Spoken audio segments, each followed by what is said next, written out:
বন্ধুরা, তুলসী গাছে এই একটি দিন জল কখনোই দেবেন না, তাহলে নিজের সংসার নিজের হাতে আপনি একেবারে শেষ করে ফেলবেন। না হলে আপনাদের নিজেদের বিপদ নিজেরাই ডেকে নিয়ে আসবেন। বন্ধুরা, শাস্ত্রে উল্লেখিত আছে তুলসী গাছে এমন একটি দিন আছে, সেই দিনে যদি আপনি তুলসী গোড়ায় জল দেন, তাহলে আপনার জীবনে এবং আপনার সংসারে চরম ভয়ঙ্কর দরিদ্রতা নেমে আসতে পারে এবং চারুদিক থেকে অর্থ কষ্টও হতে পারে। আর এমন একটি দিন আছে, সেই দিন তুলসী গাছে জল দিয়া একেবারে অনুচিত বলে মানা হয়েছে ও শাস্ত্রেও গণ্য করা হয়েছে। বন্ধুরা, হিন্দু সনাতন ধর্মে এই তুলসী গাছের গুরুত্ব ও মাহাত্ম্য আমাদের কাছে অত্যন্ত গুরুত্বপূর্ণ। যেমন এই গাছে যেমন বাস্তুশাস্ত্র মধ্যে গুরুত্ব রয়েছে, ঠিক তেমনই শাস্ত্রে এই গাছের মহিমা অপরিসীম।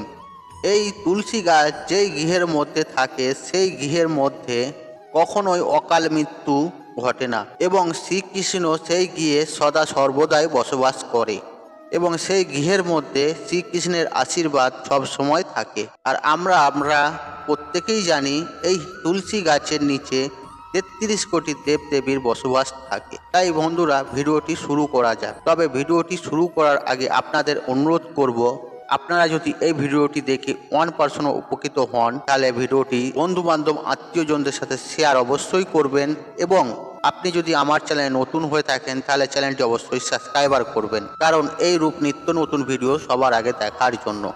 বন্ধুরা, এই তুলসী গাছ প্রত্যেকটি হিন্দু বাড়িতে থাকা প্রয়োজন। এই তুলসী গাছের মহিমা আর এর গুণাগুণ বহুত কিছু গুরুত্ব রয়েছে। আর আপনারা প্রত্যেকেই জানি, এমন কোনো বাঙালি পরিবার নেই বা হিন্দু পরিবার নেই যে পরিবারে তুলসী গাছ নেই। আমরা প্রত্যেকেই সকাল সকাল স্নান পর্ব সেরে মা তুলসীকে জল অর্পণ করি আর সন্ধ্যার সময় প্রদীপ ধূপ প্রচলিত করা হয় ও সন্ধ্যা আরতিও করা হয়।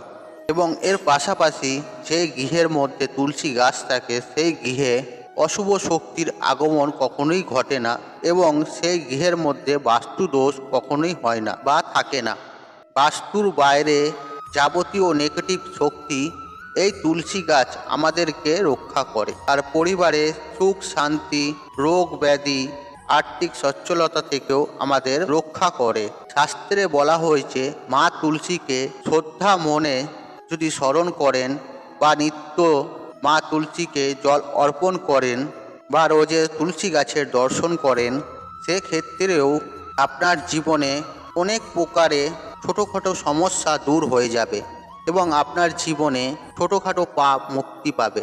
আর বন্ধুরা, আপনার বাস্তুর মধ্যে তুলসী গাছকে যদি অনেক যত্ন করার পরেও আপনার বাস্তুর মধ্যে যদি তুলসী গাছ শুকিয়ে যাচ্ছে বা তুলসী গাছের পাতা সবুজ থেকে হলুদ হয়ে যাচ্ছে, সেক্ষেত্রে আপনাদের ঘরে বুঝে নিতে হবে আপনাদের গৃহে কোনো না কোনো অশুভ শক্তি বিপুল পরিমাণে সৃষ্টি হচ্ছে এবং আপনার গৃহে অশুভ শক্তির পরিমাণে বিদ্যমান হচ্ছে। এরমটি যদি হতে থাকে, আপনারা একটু লক্ষ্য করবেন আপনাদের গৃহের মধ্যে বা সদস্যর মধ্যে ঝগড়া, অশান্তি, কলহ, শারীরিক সমস্যা, আর্থিক কষ্ট ও ইত্যাদি প্রত্যেকটি জিনিসই কিন্তু নিজেরাই লক্ষ্য করতে পারবেন। যদি আপনাদের বাস্তুর মধ্যে এই মা তুলসী গাছ যদি প্রতিদিন শুকিয়ে যায়, তাহলে আপনারা এই বিষয়গুলি লক্ষ্য করবেন। কেন শাস্ত্র বলছে এই তুলসী গাছের নিচে শ্রী বিষ্ণু শালিগ্রাম রূপে বসবাস করে।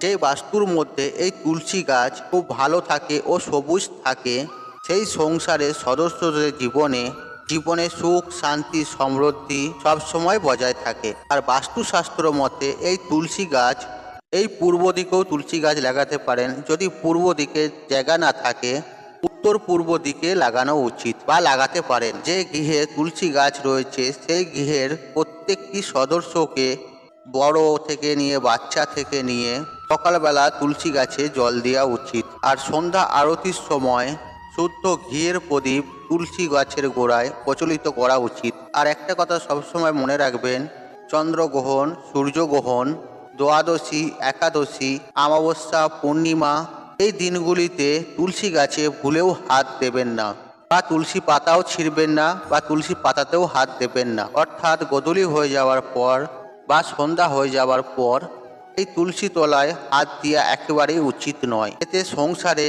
ভয়ঙ্কর বিপদ নেমে আসে। তুলসী মাতা এর ফলে রুষ্ট হয়ে যান। বন্ধুরা, আপনারা একটু খেয়াল রাখবেন, এই তুলসী গাছ যখন আপনারা লাগাবেন আপনাদের বাস্তু থেকে কমসে কম 1.5 থেকে 2 ফুট উঁচুতে রাখবেন, কেননা এই তুলসী গাছে কোনো আবর্জনা কোনো নোংরা না যেয়ে পড়ে। এবং এই তুলসী গাছের গোড়ায় কখনোই জুতো খুলে রাখবেন না, এবং ঝাড়ু ঝ্যাঁটা তুলসী গাছের পাশে কখনোই রাখবেন না, এবং কি তার পাশাপাশি তুলসী গাছের পাশে কোনো কাঁটা জাতীয় গাছও লাগাবেন না। বন্ধুরা, এরপর জেনে নেব কোন সেই বিশেষ দিন যেদিন তুলসী গাছে জল দেওয়া একেবারেই উচিত নয়, সেই বিস্তারিত। বন্ধুরা, আপনারা ভুল করেও এই একাদশীর দিন তুলসী গাছে জল দেবেন না, আর তার সাথে সাথে সন্ধ্যার সময় প্রদীপ ধূপ একদমই জ্বালাবেন না। শাস্ত্র মতে বলা হয়েছে এই একাদশীর দিন এই মা তুলসী শ্রী বিষ্ণুর জন্য মা তুলসী নির্জলা উপবাস করে বা নিঢাল উপবাস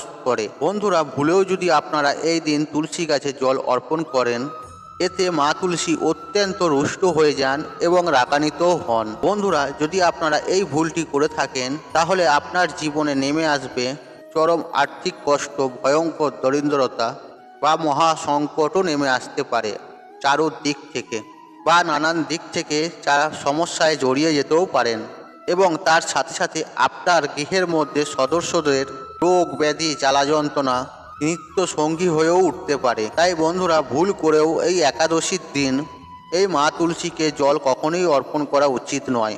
আর যদি আপনারা এই দিন জল দিয়ে থাকেন তাহলে আপনার গৃহেতে নেতিবাচক শক্তি প্রবেশ করবে এবং আপনার সাজানো সংসার আপনি নিজে হাতেই ভেঙে চুরমার করে দেবেন। বন্ধুরা, আপনাদের সংসারের সদস্যদের যদি মঙ্গল চান তাহলে কোনোভাবেই কোনো পরিস্থিতিতেই এই একাদশীর দিন তুলসী গাছে জল অর্পণ করবেন না।